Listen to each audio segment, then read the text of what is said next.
Okay, so before we test our AI agent, a few things that I needed to address, or yes, a few things on AI I needed to address because I got an error before we continue. First of all, after we generated the question, we did not return the number of the question, which if you do not do this part, it would give you an error because it would return an empty list. And then in our run question agent, when it came to this part, so when it came to the part of generating our question, here initially it was questions, so you can just change this to question list and here to question list. This is to improve variable naming in our project. And then in this for loop that displays one question per line, we want to loop through this question list that we generated. So you would also need to update the question list here. Okay, so now that we have gotten that out of the way, let's open up our terminal, ensure that your virtual environment is activated and is running, and let's run our project. Now, depending on your depending on the model you are currently using, this may take a while.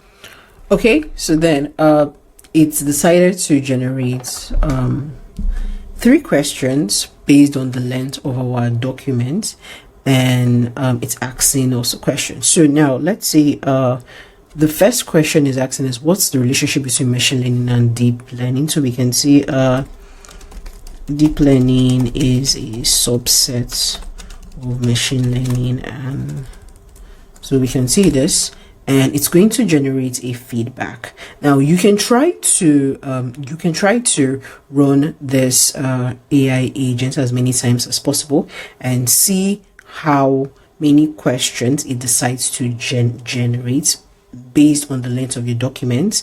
And sometimes it can generate let's say you have a document of 10,000 characters, and different times the AI agent would not generate the same number of questions for that particular document. So it gave us a reply, it gave us a feedback. It says that our reply, that my reply was correct, and it's explained why my reply was correct. So remember we said that the evaluation should be based on the text, based on the document. That is for strict evaluation.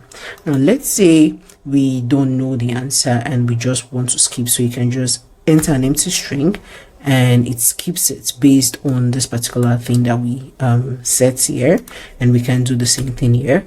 And then the summary would be you've got 1 out of 3 questions correct, and note only fully correct answers are counted in the score.